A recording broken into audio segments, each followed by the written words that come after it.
Good day, everyone. Today we're gonna look at the mathematics, question 8 and question 9. That is calculus chapter. Today we're gonna discuss them a little bit. And anyway, I wanted to say first of all, shout out to those that they subscribed. Shout out to those that they like the video. Shout out to those that they do comment in the comment section, and you also can do so by clicking the like button and clicking the subscribe button. Also comment in the comment section below, and I appreciate your support. And anyway, let's get into it. But before we get into this chapter for today, I want to clarify a few things about calculus. So today we're gonna focus more on the I think for 8.1 they usually ask the first principle. So I want to show you a little bit more about first principle. We're gonna discuss them, and for question 9 they usually use the graphs they usually ask questions on the graph. So let's get into it. And question 8. So yeah, it is question 8.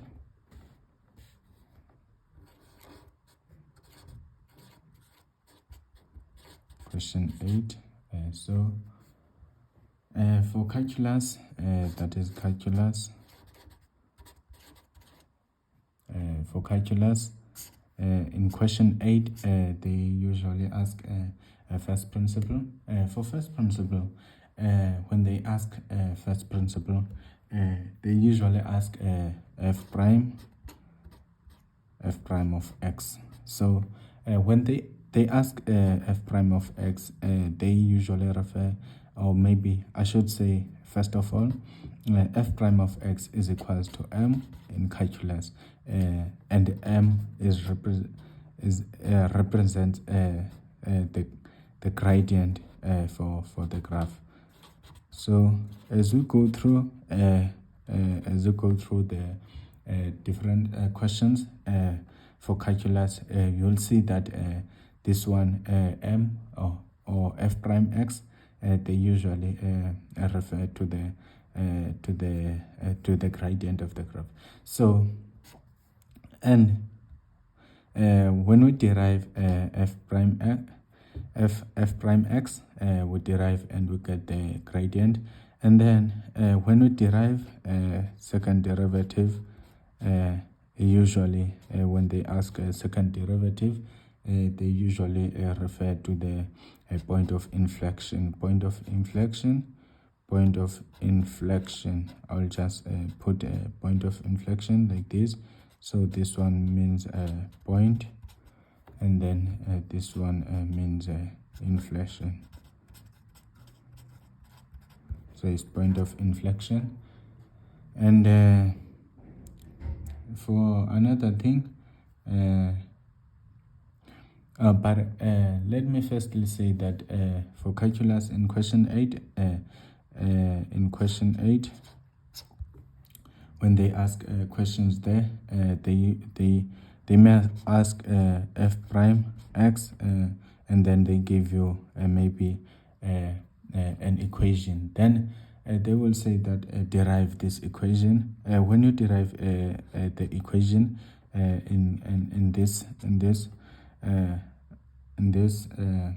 chapter, the rest of the questions that they ask, and I want you to take note, usually in these questions that they ask, they usually ask them like give you or dy over dx. So when they ask these type of questions, we will discuss them, but I want to give you a review about these about this chapter. And then when they ask these questions, they may usually give you an equation with a bracket, but for this one, the rules that we apply to derive the equation that they usually give us is that for the first one, we should take note of the brackets. So here brackets should be off. Brackets off. So it's brackets off. We should take note of the brackets here.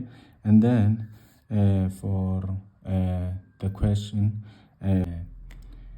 for the second rule, the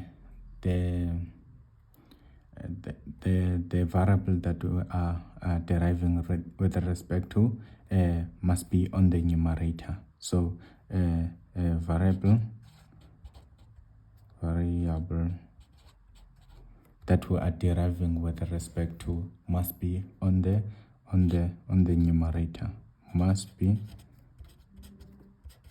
on the numerator.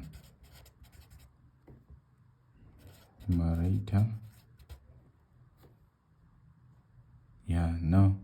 And then for the third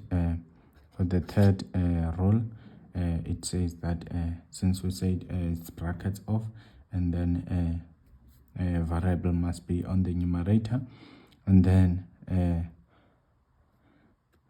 for the second rule, I mean, it says variable that we are deriving with respect to must be on the numerator. And then now for the third rule, you should take note that radicals, when we say radicals, it means that anything that has to do with a square root, we should radicals, we should take off them. Also radicals, we should look for equation that has radicals, and then we try to remove them. Radicals, removal. Yeah, I think but that's not all for calculus. Usually for this one, f prime x for the first principle, it means that f prime x, we usually derive them according to the equation that is on the information sheet. But the equation says f prime x is equals to limit then h approaches 0. H approaches 0 of f into x plus h minus into f of x, then all over h. So this one is the equation that we use for first principle. That is first, or maybe let me write it, first principle. That is the equation that we use. So anything that you have to derive with respect to according to the first principle, we should use this equation more often. So you're gonna see the equation. We're gonna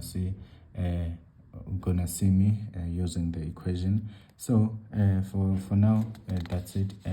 Anything that I left for calculus, this most probably I will discuss with you in the as we do the questions. So now let's just get into the questions. That is question 8. All right, so let's discuss, let's look at the question 8. Let's apply everything that we said in the recap and the review of the calculus chapter. So for now, question 8, they say here f prime of x, determine f prime of x from first principle if it is given that f of x is equals to negative x squared. So for question 8, let's get into it. Okay, so question 8 here. Question 8. As I said there in the recap that question 8 and question 9, they usually with the 5 marks. So please guys, do get those marks because it's not that hard. It's just that you in the formula that you use. So let's just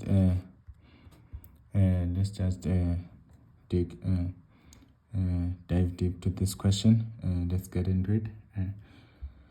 So they said here, determine f prime of x from first principle if it is given that f of x is equals to negative x squared. So the equation that I wrote there in the recap,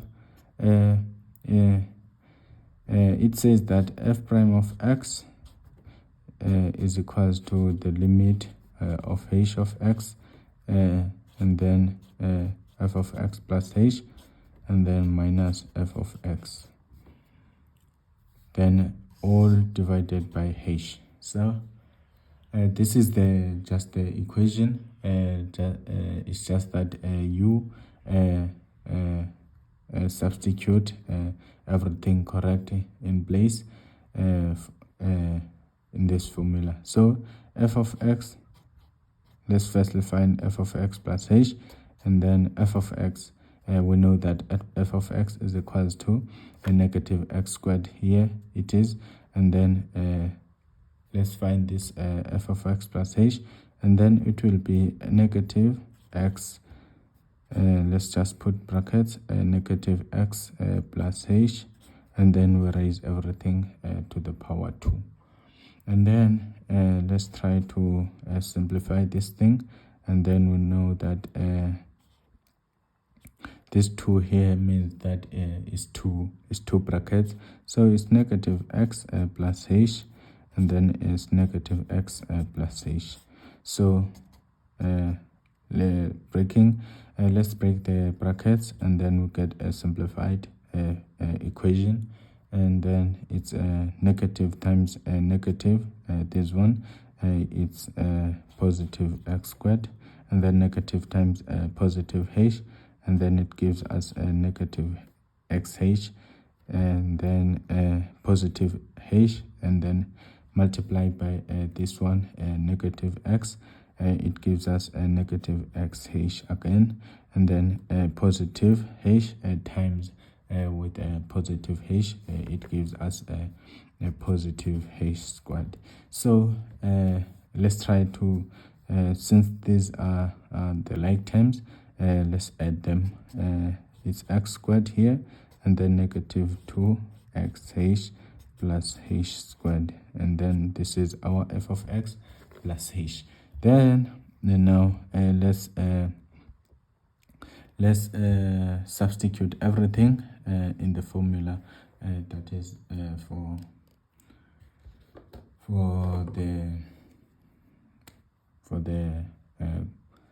for the f prime x, and then formula for f prime x is f of x is equals to the limit of h approaches 0, and then f of x plus h is here is x squared minus 2x h plus h squared, and then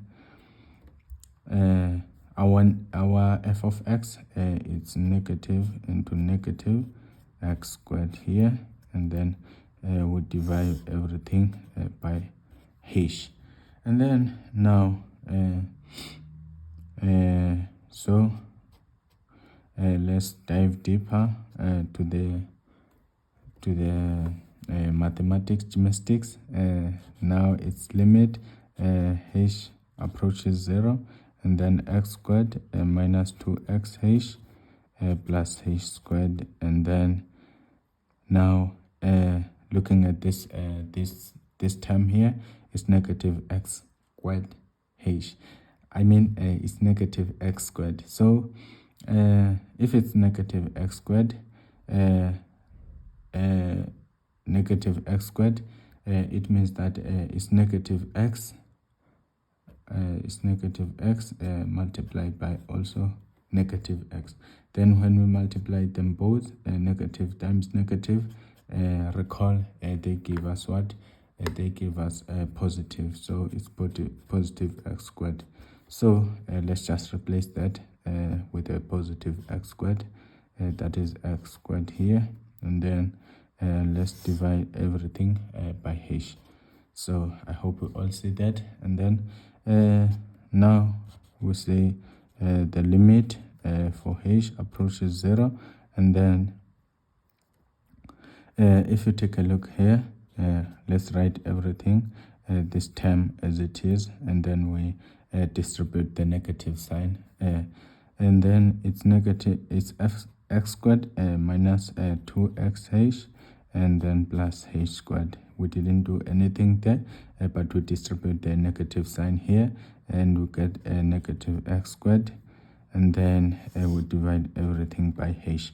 Then for limit, now limit here as h approaches 0, and then we can say this one and this one, they are additive inverses.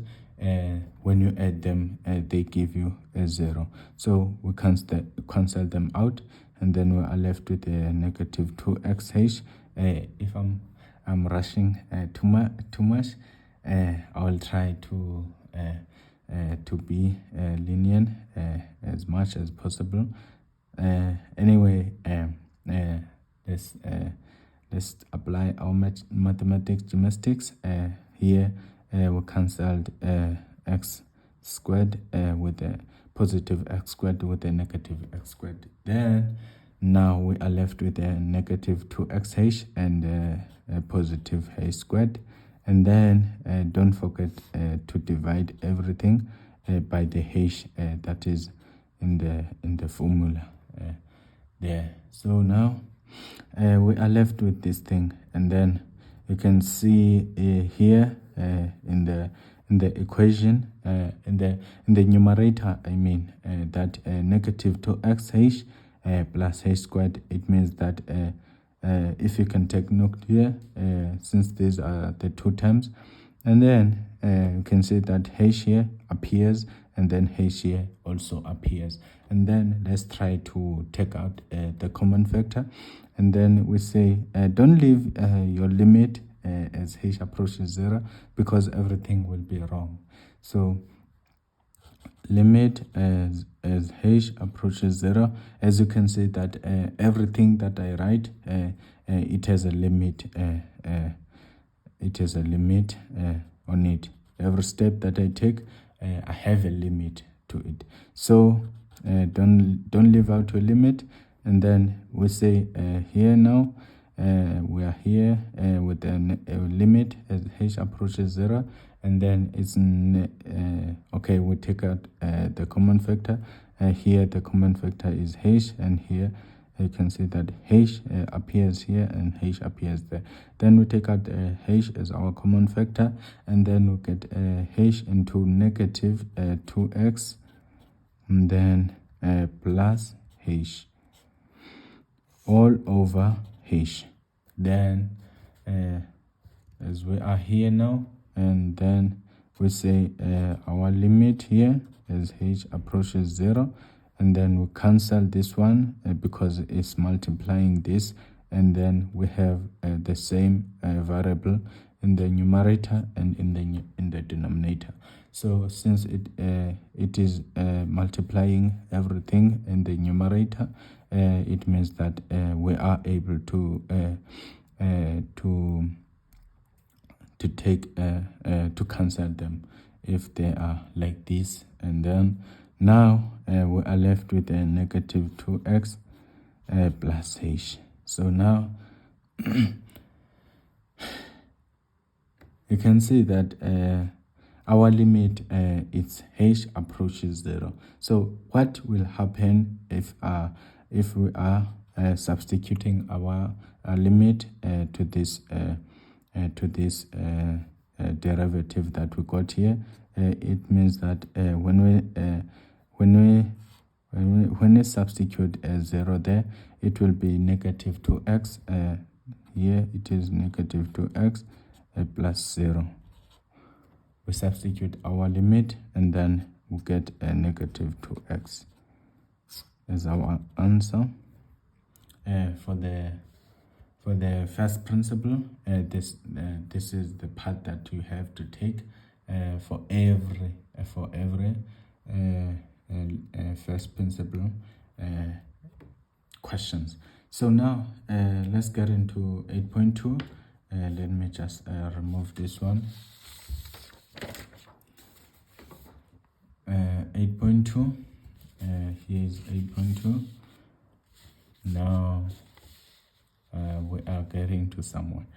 8.2, it says that determine 8.2.1 f prime of x if it is given that f of x is equals to 4 x to the power 3 and then minus 5 x to the power 2. So looking at this one, it doesn't say that we should apply the first principle here, but simply says that we have to derive this one with respect to x only. And then now let's dive deeper in this question.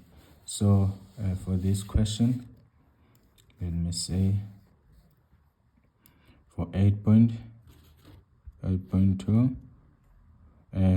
8.2.1, it says there let's determine f prime x if it is given that f of x here f of x is equals to 4x cubed minus 5x squared.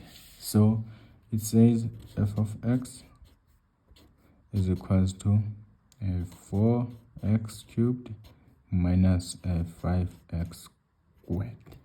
And then now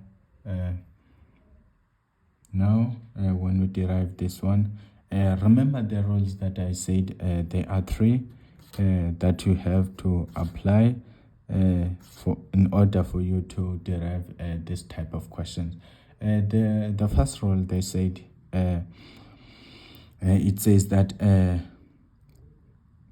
I won't write as I said before in the recap and the review of the chapter, but I will say for the first one the brackets must be off. We have to look at the brackets if we have the brackets, but we don't have a brackets here. So now for this equation we don't have a brackets. And then for the second rule, it says that it says the variable that we are deriving with respect to must be on the numerator. So here we have the denominator that is 1. So the variable that we are deriving is not on the denominator. Mind you, it's on the numerator. So rule number 2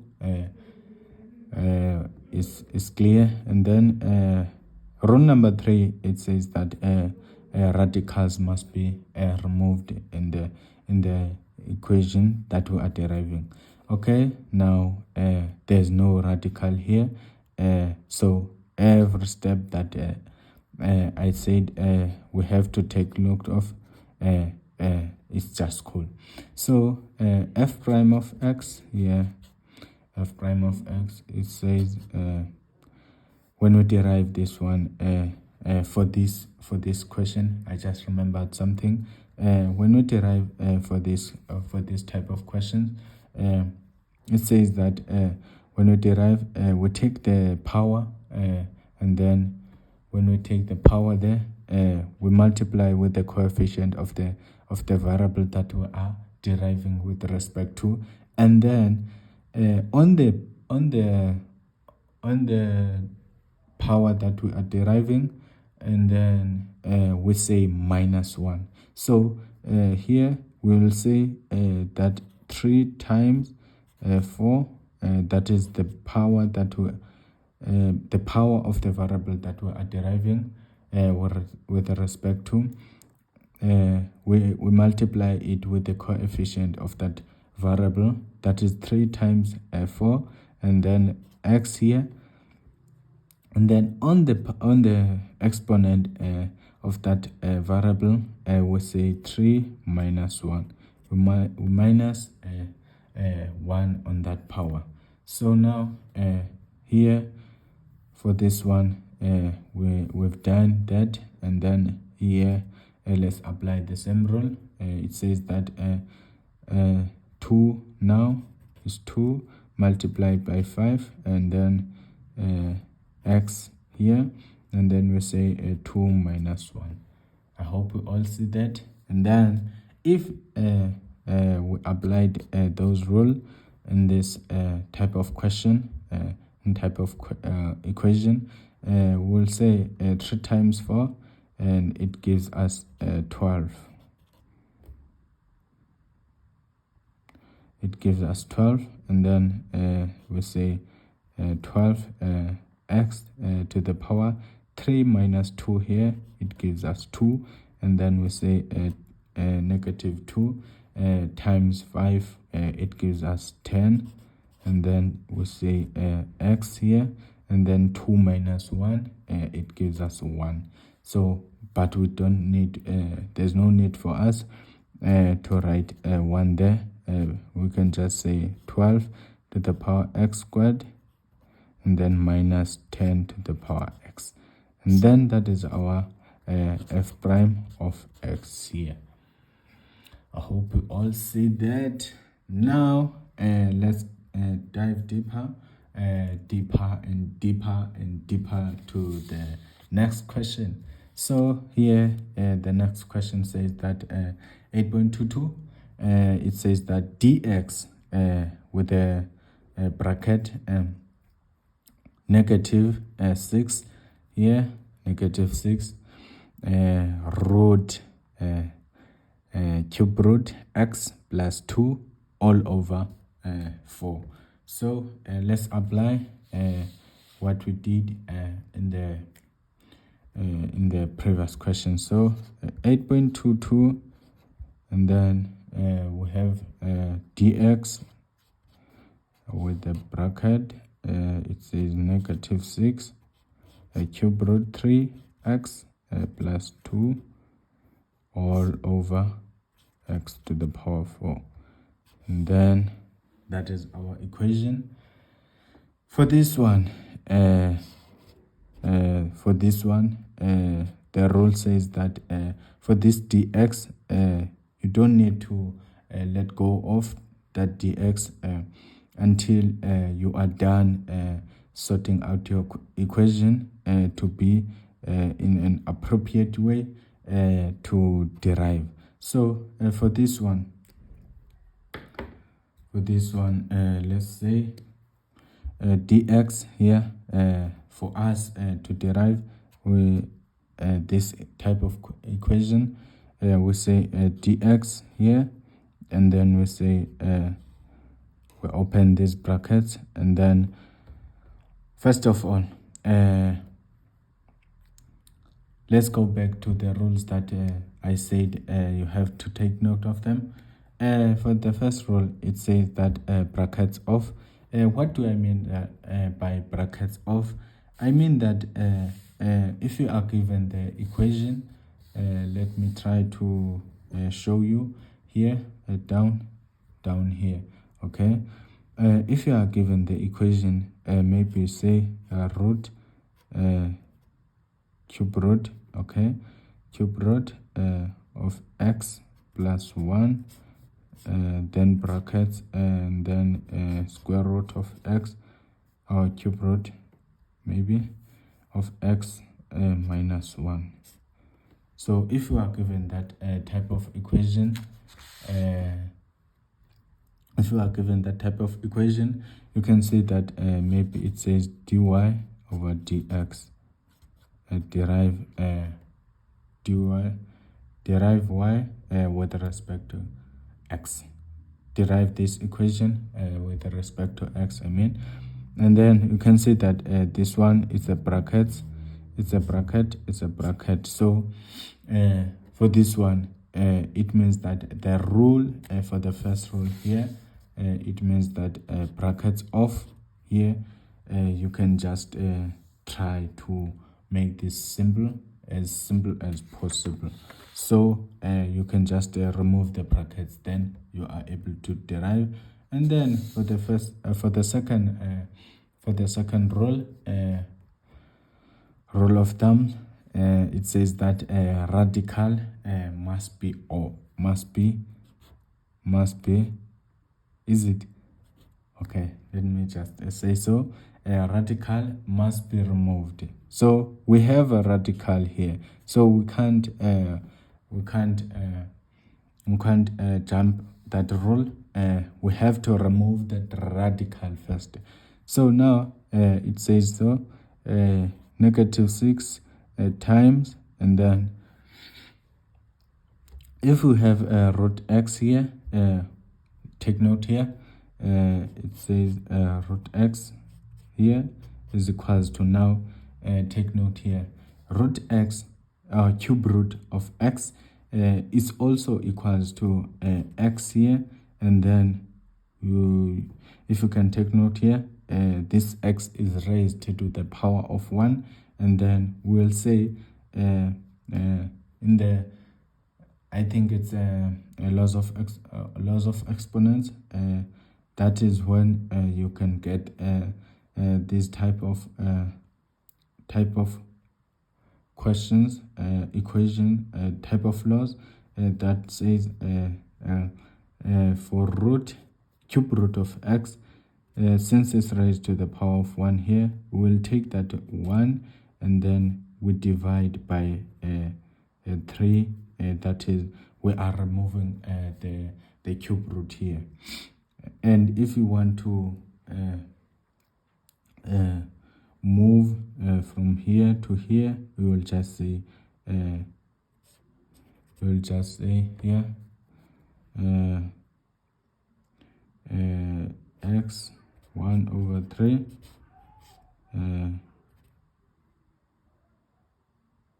okay,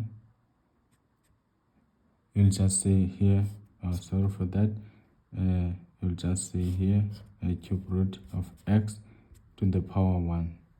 So these things, they are equal, x to the power 1/3, and then cube root of x to the power 1, they are equal. So those are the rules of exponents. And then now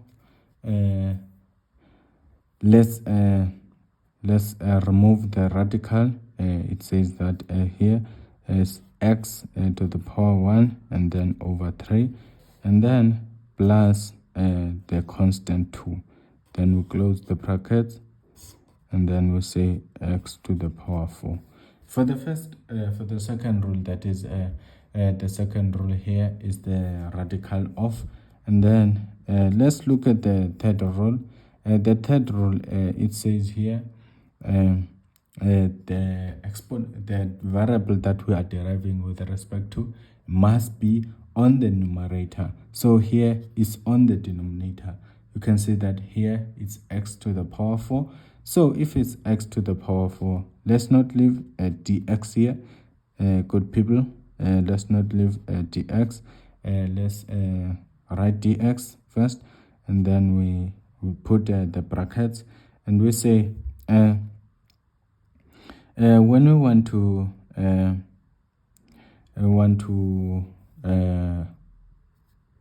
move this variable to the numerator, first of all, let's agree that this one is the first term and this one is the second term, because they are separated with a plus or a minus sign. Then we say a negative 6 x to the power 1 over 3, and then plus 2 here. And then if you can take note here, this x to the power 4 divides both these terms. So we can just split these two terms by dividing this x to the power 4 to this first term, and then dividing x to the power 4 to the second term. So we'll get this one. And then now let's try to move this variable to the numerator. We'll get dx here.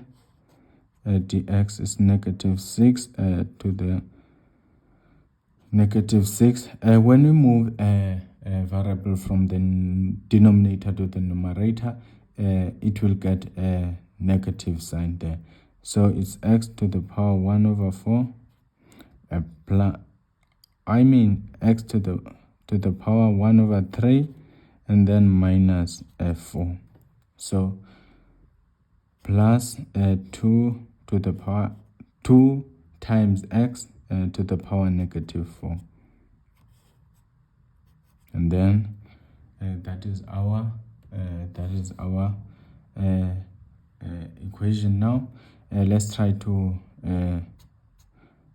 make things easier now by finding out if this term is equals to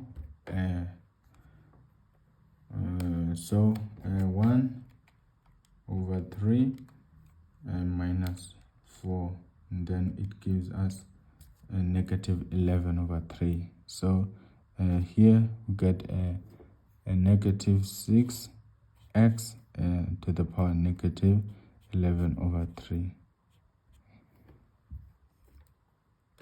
So here for the second term it says 2 plus 2 to 2x to the power negative 4, and then we close the brackets. And then now we can start deriving, because we did everything that these rules want us to do. So we can leave now the dx here, and then we say negative 11, and then we can leave the dx with these brackets, and then we say negative 11 over 3 multiplied by 6. It gives us negative 11 over 3 times negative 6. It gives us 22. It gives us a positive 22x. And then we say negative 11 over 3 minus 1. It gives us a negative 14 over 3. And then now for this one, for this term, I hope you still remember that I said to derive the term, you take the exponent, you multiply with the coefficient, and then from that exponent you minus by 1. So that is why we get a positive 22 here, and then we get a negative 14 over 3. So plus here, but we can okay, now it's negative 4 and then positive 2. When we multiply them out, they give us a negative 8, and then x, and then negative 4 minus 1, it gives us negative 5. That is negative 5 there. And then the rules of mathematics, they say that you shouldn't let this equation, these terms in this form. So we'll say here now 22 x. Let's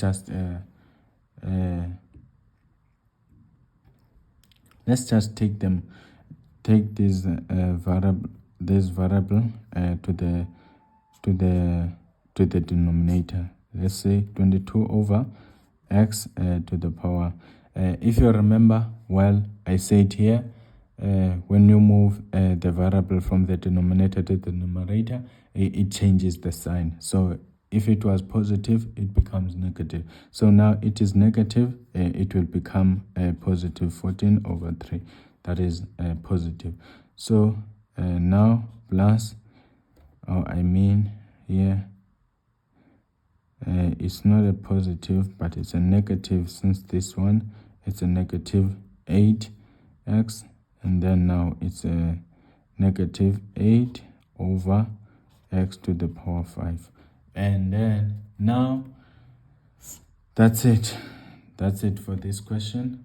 Let me try to